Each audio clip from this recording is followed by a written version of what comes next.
I want to tell you about the last good thing I did before my body started giving out on me, because I think it matters that someone knows how it happened. The whole of it, not just the part people remember at the end. I am 83 years old. I did 2 tours in Korea and came home to a country that was mostly interested in moving on. I married a woman named Margaret, and we had 31 years together before the cancer took her. And after that, I had the house, the porch, and the small pension the government sends every month for what I left over there in the cold. I am not telling you this for sympathy. I am telling you so you understand the arithmetic of what happened on that rainy afternoon in October when I pulled off Route 7 into the Sunoco station outside of Hadley because my low fuel light had been on for 6 miles. I was wearing my old army jacket, the one with the 7th Infantry patch Margaret had sewn back on 3 times because the stitching kept fraying.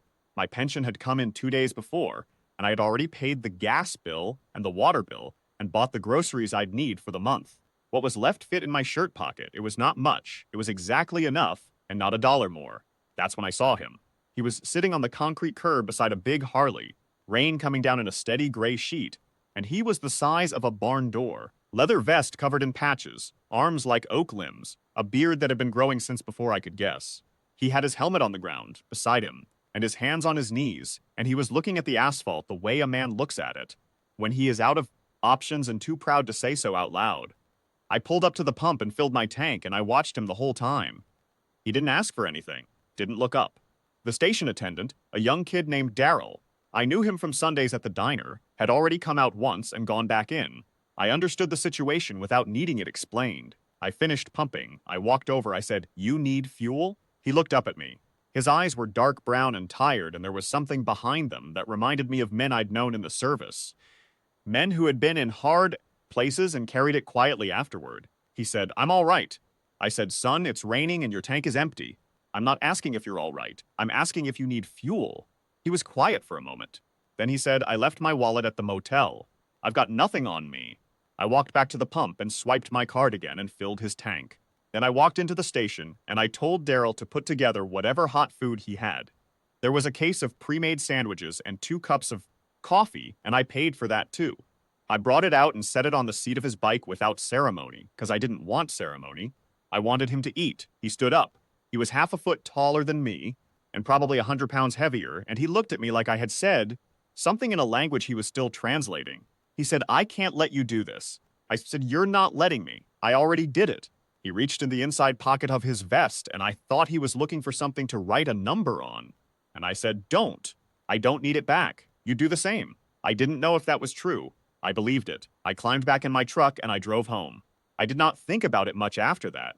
It had cost me most of what I had left for the month, and I would be eating a good deal of oatmeal before the next check came. But that was all right. Margaret used to say I had never learned the difference between enough and more than enough, and she was right, and I never tried to learn it. 3 weeks later, on a Thursday morning, there was a knock at my front door. I opened it and found the same man standing on my porch. He was dry this time, the beard still full, the leather vest still covered in patches, and on the top rocker it said Iron Covenant, and on the bottom it said President. He had tracked me through Daryl, who had remembered my name from the Sunday diner and told him what town I lived in. He said he had driven 4 counties to find me and he hoped I'd forgive the intrusion.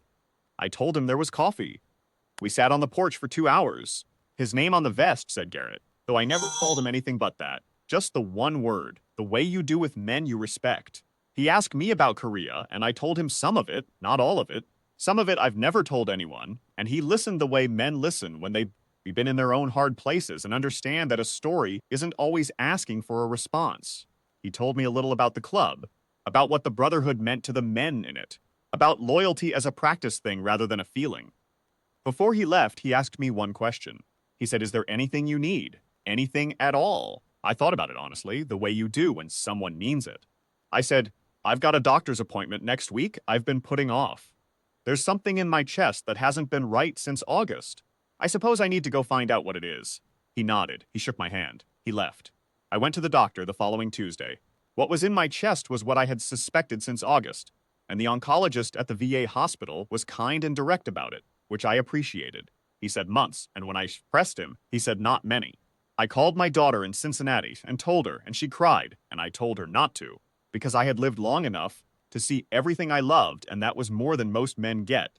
I did not call Garrett. I didn't have his number. I didn't think he needed to know. On the second Saturday in November, I woke up to a sound I couldn't place. A low, rolling, continuous thunder that seemed to come from everywhere at once. I put on my robe and walked to the front door and opened it, and I stood there for a long time without saying anything. Because there was nothing to say that the morning hadn't already said better. They were lined up the full length of County Road 14, from the stop sign at the highway all the way down to where the road bent out of sight past the Henderson's farm. 300 motorcycles, engines running, the riders sitting still in two columns, every one of them wearing an Iron Covenant vest. In front of my porch, Garrett was standing beside his bike, holding something folded over one arm. It was a leather vest, black cutoff, with Iron Covenant on the top rocker. On the bottom rocker, in white stitching, it said Brother. On the left chest, a patch that read Road Guard. The title they give a man who watches over the ones who can't watch over themselves. Garrett walked up the porch steps and held it out and said, "The men wanted you to have this. We don't give these lightly." I put it on over my robe. It was heavy and warm and smelled like oil and leather and long roads. And I am not ashamed to tell you that I stood there on my porch in my robe and my army jacket underneath and that vest on top, and I wept, not from sadness, from the particular relief of a man who has been carrying something alone for a long time and suddenly finds that he isn't anymore. They rode with me to the VA hospital that afternoon and every appointment after it. Two of them sat in the parking lot each time, engines off, just present. The way a good man stands beside another good man when there is nothing useful left to do but stay. In the final 2 weeks, when I couldn't leave the room anymore, Garrett came every other day and sat in the chair by the window, and we talked about small things, the way men do when the big things have already been said. My daughter told me later that when I passed, on a quiet Tuesday morning in December, the Iron Covenant rode 400 strong from the hospital to the cemetery, 40 miles of county road, every traffic light, held by a rider, so the procession never stopped. She said you could hear them from the church before you could see them, that low rolling thunder again, and that it went on for a long time. I like to think Margaret would have approved. She's always said the measure of a man was what he did when nobody was keeping score. I spent the last of my pension money on a stranger in the rain, and I didn't think about it twice. 300 men made sure I didn't go alone. That seems about right to me.